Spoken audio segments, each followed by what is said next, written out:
आज जो है ब्लाइंड पाइल्स, बहुत सारे केस आते हैं हमारे पास क्लिनिक में कि ब्लाइंड पाइल्स, ठीक है, ब्लाइंड, इसको ब्लाइंड कहते हैं, ब्लाइंड पाइल्स, ब्लाइंड, इसको हिंदी में बागी बवासीर कहते हैं, बागी बवासीर।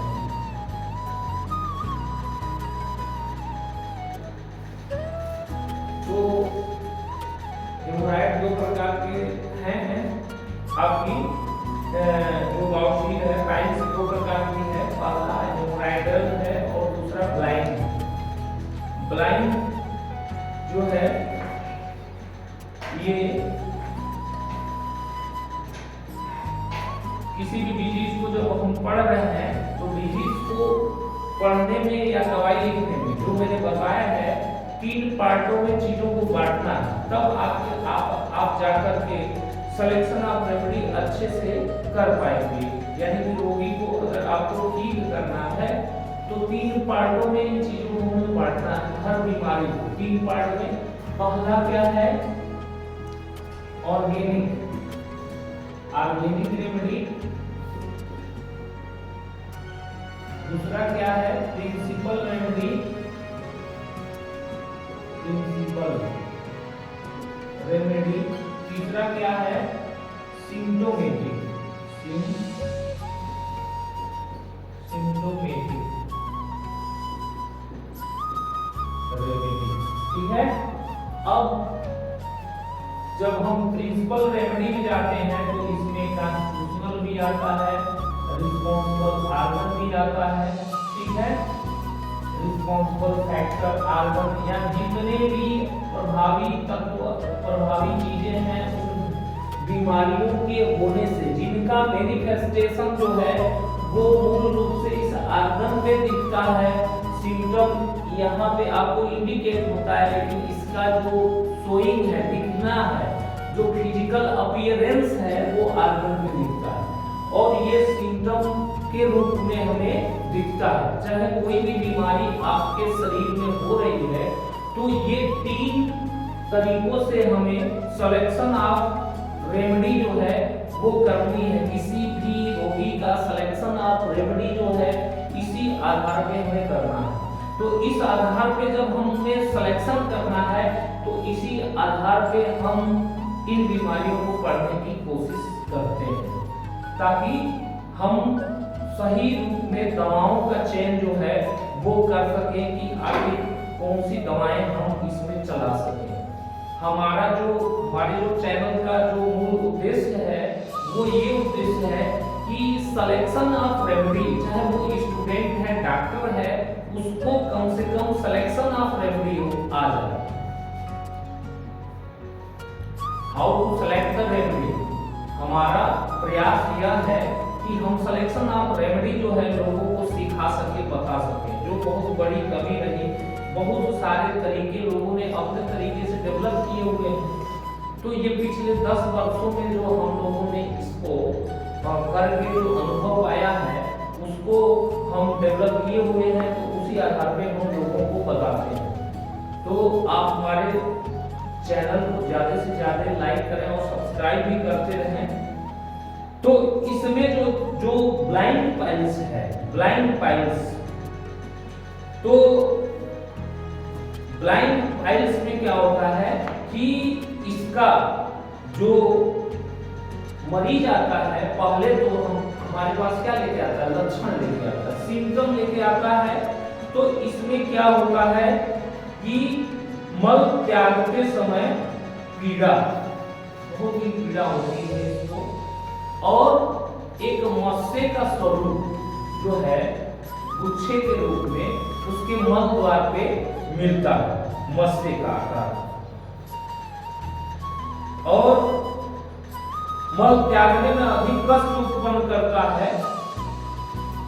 यही इसका प्रमुख लक्षण है, ठीक है, कि जो मस्सा टाइप है वो फूलने जैसी स्थिति, थोड़ी बढ़ी जैसी स्थिति देखने को मिलती है।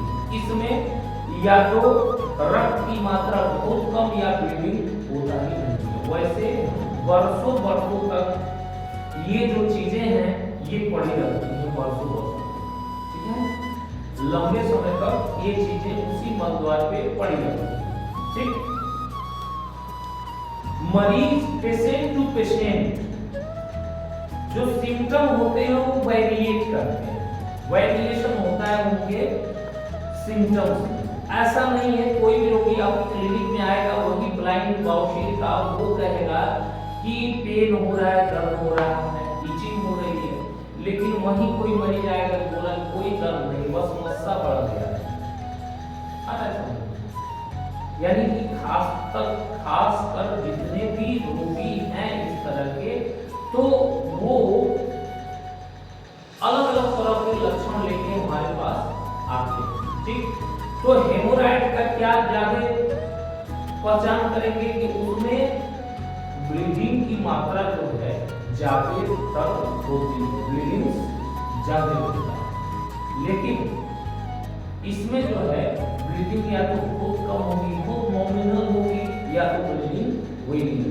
लेकिन एक कार्डिनल सिम्टम्स है कि मस्सा जो है फूला हुआ दिखाई देगा। हर डिजीज का एक कार्डिनल सिम्टम होता है, कार्डिनल होने मुख्य, इससे हम रोगों की पहचान करते हैं कि वो रोग जो है किस नेचर का है।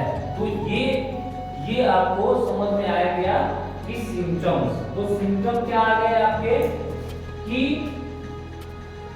मस्से, ठीक है, वहां पे फूले हुए मिलेंगे, ठीक है, और दर्द के साथ, दर्द भी यहां होता है, दर्द भी होता है, पेन या विदाउट पेन भी हो सकता है। ऐसा इसको दर्द जब जो टाइम होता है मल त्यागते समय इसको दर्द होता है, उसको डर लगता है, मल त्यागने में डर लगता है, भय लगता है, ठीक है। अब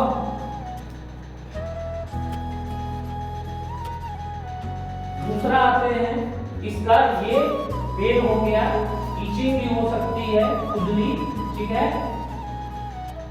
खुजली भी हो सकती है, इसमें मस्सा फूला हुआ मिलेगा, दर्द रहेगा, ब्लीडिंग भी होगी, ब्लीडिंग रक्त का आना,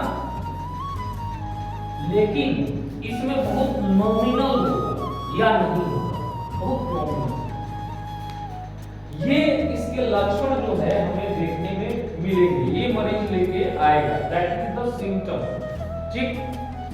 अब आते हैं इसका कारण, ठीक है, दूसरा कॉज, कारण। तो जैसा कारण आपको खूनी बाउशीर में मिलता है, वही कारण इसमें भी देखने को हमें मिलता है, ठीक।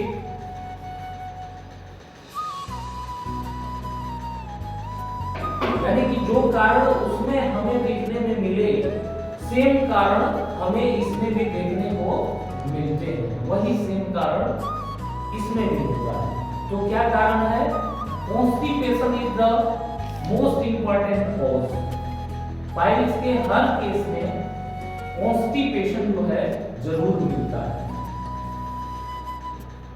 या कभी लंबे समय तक ऐसी दवाएं जो पेट साफ करने वाली दवाएं बार बार खाने पर भी ये चीजें क्रिएट हो जाती हैं। तो कॉन्स्टिपेशन, अब वो कॉन्स्टिपेशन के बहुत सारे कारण हो सकते हैं, due to life style, due to food, यानी कि ऐसा व्यक्ति जो लंबे समय तक एक चेयर पे बैठा रहता है, उसके शरीर में कोई मूवमेंट नहीं होगी, तो जो आंखों की पेरिस्टाल्सिस मूवमेंट है वो नहीं होगी, ठीक है। तो नहीं होगी तो लंबे समय तक अगर 8 घंटे 12 घंटे आप कुर्सी पे बैठते हैं या एक जगह पे बैठते हैं तो जो मूवमेंट आंतों का होना चाहिए वो मूवमेंट नहीं होता है। That the cause the constipation, या फाइबर की मात्रा भोजन में न लिया जा रहा हो, फूड फाइबरस फूड न लिया जा रहा हो, या पानी कम पिया जा रहा हो, या मसालेदार तली भुनी सारी चीजें जो हैं वो इंसान खा रहा है, मसालेदार तली भुनी चीजें, शराब का सेवन कर रहा है। ऐसे भोजन जिनका प्रभाव लीवर और इंटेस्टाइन पे विशेष रूप से पड़ता है, ठीक है, जिसमें लीवर और आंत को काम करने में ज्यादा मेहनत करना पड़ता है। ऐसे भोज्य पदार्थ, कुछ ऐसे भोज्य पदार्थ हैं जो बादी भी होते हैं, बादी, ठीक, जैसे बोड़ा, बोड़ा जो है वो क्या है, बादी। बैगन क्या है, बादी। अदरक बादी, ये सब ये बादी चीजें हैं। तो ऐसे फूड जो हैं वो इंक्रीज कराते हैं इन सारी चीजों को, इंक्रीज होता है।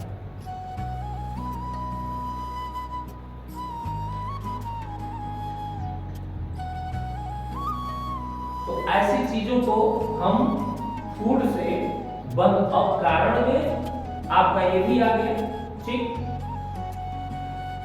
कॉन्स्टिट्यूशन जो है वो कारण है, ठीक है। तो दो बातें आती हैं कॉन्स्टिट्यूशनल, हमें बताई गई हैं कि अगर रोगी लिम्फेटिक है तो उसको बादी कौशिक होता है, और जो सैंग्वाइन है उसको हेमोराइडिकल होता है, उसमें डायथेसिस होती है, उसमें प्रबल संभावना होती है क्योंकि उसके रक्त, शरीर के रक्त संचालन जो होते हैं वो तीव्र होते हैं, इसलिए उसको हेमोराइडिकल वायरस होता है, ठीक है। तो ये तमाम सारे जो कारण हैं वो हमारे प्रिंसिपल रेमेडी में ऐड होते हैं, समझ गए बात कि जो हम प्रिंसिपल रेमेडी सेलेक्ट करते हैं किसी भी रोगी का, तो इन तमाम सारे कारणों को ध्यान में रखते हैं इस प्रिंसिपल रेमेडी में, ठीक है।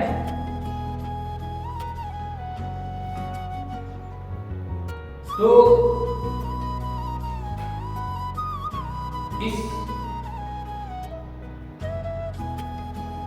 प्रिंसिपल रेमेडी में जो रिस्पॉन्सिबल फैक्टर है, जो रिस्पॉन्सिबल आर्गन है, जो भी एसेसरीज आर्गन है, जिनके वजह से वो चीजें हो रही हैं, इनको हमें सिलेक्शन ऑफ रेमेडी में ध्यान देना है। यानी कि दवा का जब चयन करें तो हम इन चीजों का जरूर ध्यान दें कि आखिर उसका कारण क्या है रोग का, समझ रहे हो।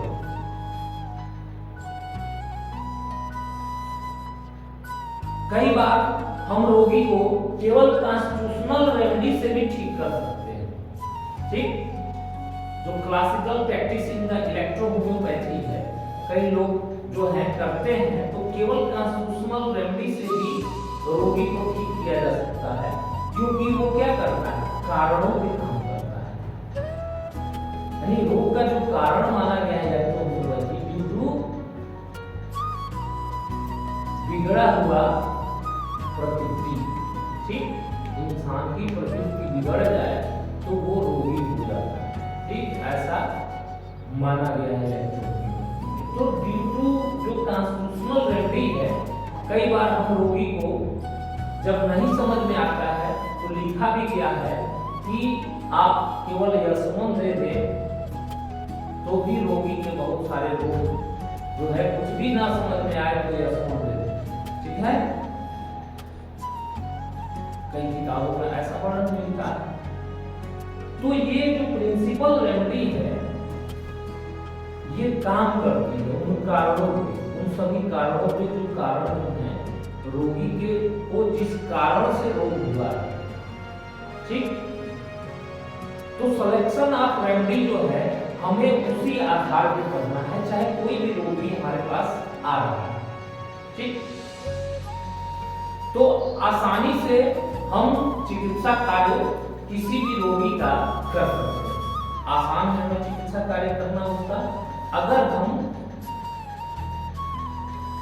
कारणों को जानते और कारण जानेंगे तो ही हम रोगी को पूर्ण रूप से स्वस्थ कर सकते हैं। इसीलिए जब हम दवाई चलाते हैं तो लास्ट में किस तरह से हमें दवाइयां बंद करनी पड़ती हैं इलेक्ट्रोहोम्योपैथी में, कि दवा बंद करनी है किसी रोगी की तो पहले सिम्प्टोमेटिक रेमेडी बंद करते हैं, फिर हम ऑर्गेनिक रेमेडी बंद करते हैं, लास्ट में ट्रांसफ्यूशनल रेमेडी चलाते चलाते उसकी दवाई बंद कर देते हैं, ठीक है।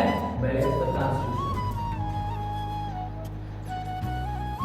आज कि किसी भी रोगी को जब हम चिकित्सा करते हैं तो किस तरीके से औषधियां हमें चलानी है और किस तरह से रोगी ठीक हो रहा है तो औषधियां बंद करनी है। हमारे एलोपैथ चिकित्सक गलती करते हैं कि सिम्टम खत्म हो गया तो भी सिम्प्टोमेटिक दवाई चला रहे हैं।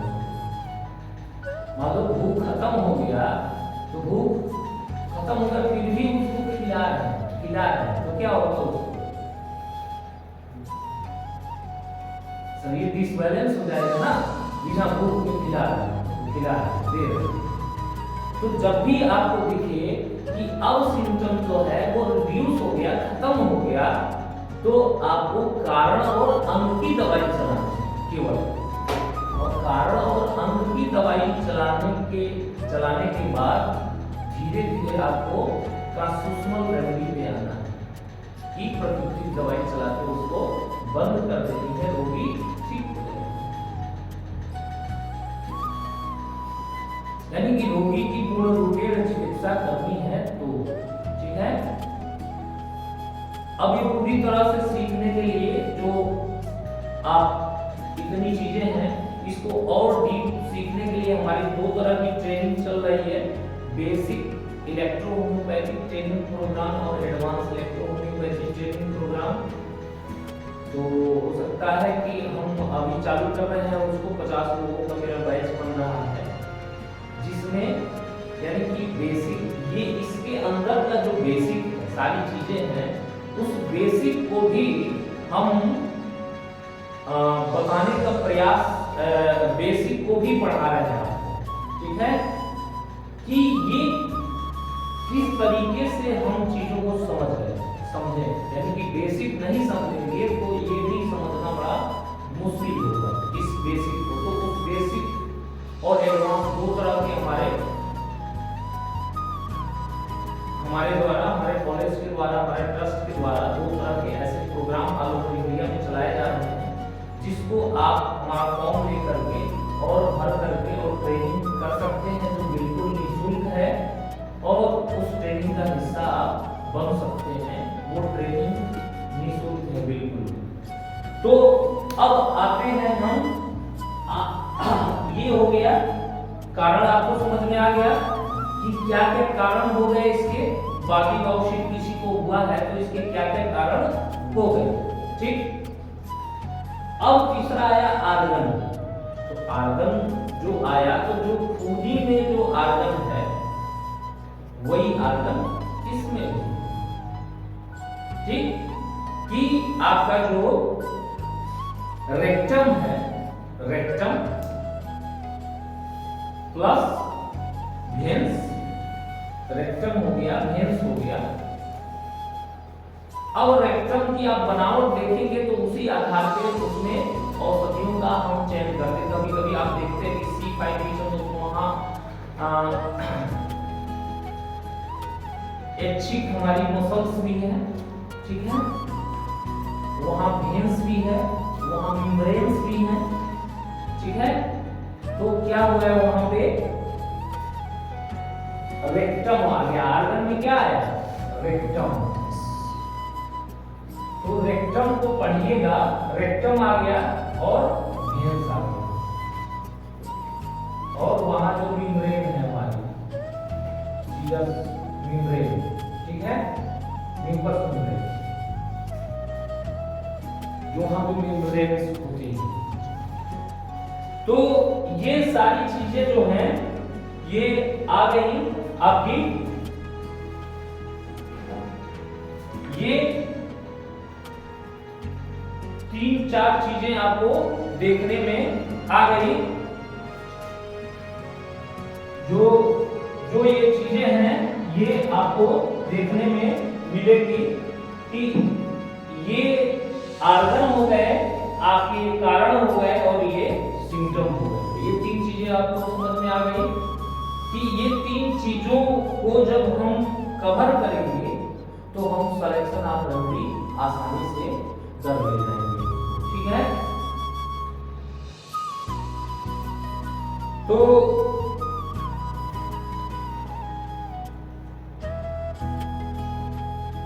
अब जो औषधि का हम चयन करेंगे, औषधियों का इस रोगी में, इस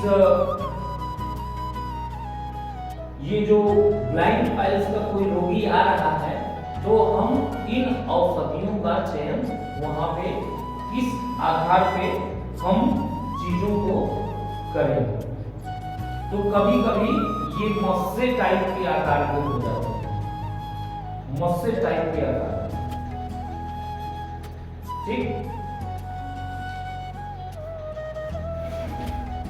तो इसका जो चिकित्सा होगा,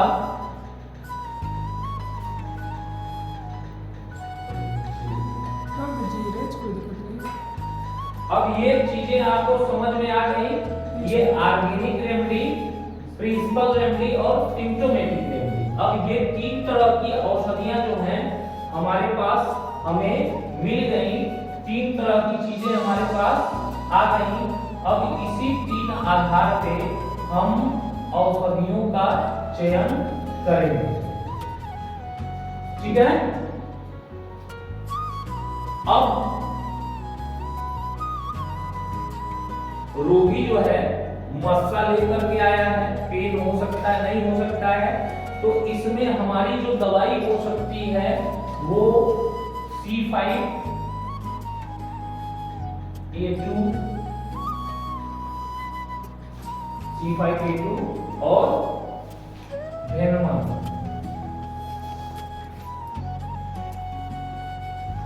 जो हम मस्से में चलाते हैं, C5A2 और वेनम, ये औषधि हमारी होगी। दूसरी कि हमारी प्रिंसिपल रेमेडी में हमारी कॉन्स्टिट्यूशनल रेमेडी होगी ES1 और ES2। ठीक है, ES1 और ES2। और इसमें क्या इन्वॉल्व है आपका इंटेस्टाइन, कॉन्स्टिपेशन है। रिस्पांसिबल जो अंग है वो क्या है, इंटेस्टाइन है, आंत। ठीक, तो आंत की हमारी रेमेडी भरटू और यशलास होती है। ठीक है, भरटू और यशलास। ठीक है, यानी कि इसको रात में सोते समय हम इसको देते हैं गोलियों के रूप में, सूखी गोलियों के रूप में हम रात में सोते समय देते हैं, ताकि इसको कॉन्स्टिपेशन क्रिएट न हो, इसका जो मल है वो सुबह में साफ हो जाए। जब साफ होगा तो ऑब्स्ट्रक्शन, जो रुकावट है टोटल ऑब्स्ट्रक्शन की, इसमें लीवर, इंटेस्टाइन और रेक्टम, ये 3 ही का रोल है।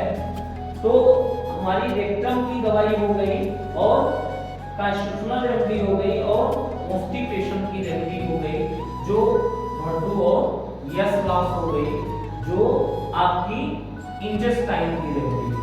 ठीक है, अब आते हैं कि मस्सा उसका दिख रहा है हमें। ठीक, अब मस्सा को हमें खत्म करना है, उस मस्से को। तो सिम्प्टोमेटिक में आपकी आती है कि क्या क्या लक्षण है, तो उसको मस्से टाइप आकार के दिखते हैं। पेन हो सकता है, नहीं हो सकता है, अलग बात है। तो इसमें गलाने के लिए हमें C5 + A2 + G, ठीक है, C5K2G की गद्दी लगाने के लिए, एप्लीकेशन के लिए उस मस्से पे लगाने के लिए हम देते हैं। ठीक है, तो लगाने के लिए जब देते हैं हम तो इसको D4 में ही देते हैं। जितनी भी इसको ठंडी और गर्म दो तरह की पट्टियां होती हैं, यानी ये गुनगुना करके भी पट्टी लगाया जाता है और ठंडी पट्टी भी होती है, तो दोनों तरह की जैसा रोगी को बर्दाश्त हो जाए। ठीक है, तो वो हम लगाने के लिए या ऑइंटमेंट बना करके उसको लगाने के लिए दे सकते हैं। तो मस्से तेजी के रूप में इसके गलने शुरू हो जाएंगे। ठीक है, तो ये इतनी आसानी से हम चीजों को ठीक कर सकते हैं। ठीक, कभी कभी हमें C5, C2, C5, C3 data का प्रोबेबल रेमेडी आज समझ में। ऐसा कोई फिक्स फार्मूला नहीं है कि C5 ही केवल देंगे, ये निर्भर करेगा इन्वॉल्वमेंट ऑफ द ऑर्गन, वहां पे मसल्स तक इन्वॉल्व है, मेम्ब्रेन तक है, कहां तक चीजें इन्वॉल्व है। तो that may be remedy will C2, C3 और द C5 ऐसा। लेकिन जो कॉमन होगी वो A2 होगी, मेंस की दवाई ऐसा। अब इसके लिए हमारी जो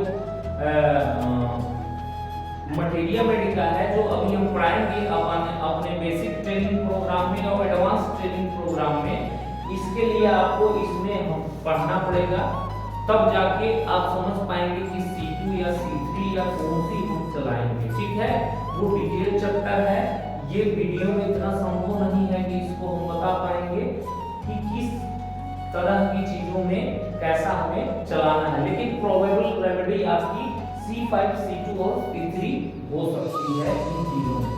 ठीक है, इस किसी भी औषधि को आप प्रयोग करेंगे तो आपको लाभ देखने में मिलेगा। अब आते हैं कि इसके डाइल्यूशन पे, कौन सा डाइल्यूशन जो है इसको देंगे। ठीक, तो हमेशा से हमने बताया कि रोग की गंभीरता के समानुपाती। ठीक है, आप इसको कभी भी जो गोली हमारी चलती है ये D4 में ही चलती है, सूखी गोलियां जो हम बनाते हैं 1:9 के रेशियो से, जो D4 की गोली, तो ये D4 में ही रहेगी, ये D4 में रहेगी। ये ट्रांसफ्यूजनल रेमेडी भी आपकी D4 ही लगभग यूज की जाती है। ऐसा जिसका एकदम कॉन्स्टिट्यूशन वीक है तो जाके फिर अगर मान लो रोगी बर्दाश्त नहीं कर रहा है, ठीक, कभी कभी होता है कि देने के बाद रोग जो है वो थोड़ी सी कुछ समस्या बढ़ती है, कभी कभी होता है ऐसा, देखने में कभी कभी मिलता है। तो ऐसा इसलिए होता है वीक कॉन्स्टिट्यूशन के कारण। तो ये हमारी D4 में ही चलती है, इसको हम सेकंड, थर्ड या फिफ्थ रोग की गंभीरता के अनुसार हम इसको चला सकते हैं। ठीक है, तो ये इतनी सारी औषधियों को जब हम उपयोग करेंगे तो हम इन सारी चीजों को ठीक करने में सक्षम होंगे और इलेक्ट्रोहोम्योपैथी में हम इन रोगों को आसानी से ठीक कर सकते हैं। तो ये जितने भी सारे रोग हैं, इसी आधार पे हमारा जो चयन का तरीका है in the electrohomeopathy, the selection of remedy, इसी आधार पे हम रोगों में करते हैं लोगों को, और जो डोज भी तय करते हैं वो इसी आधार पे करते हैं।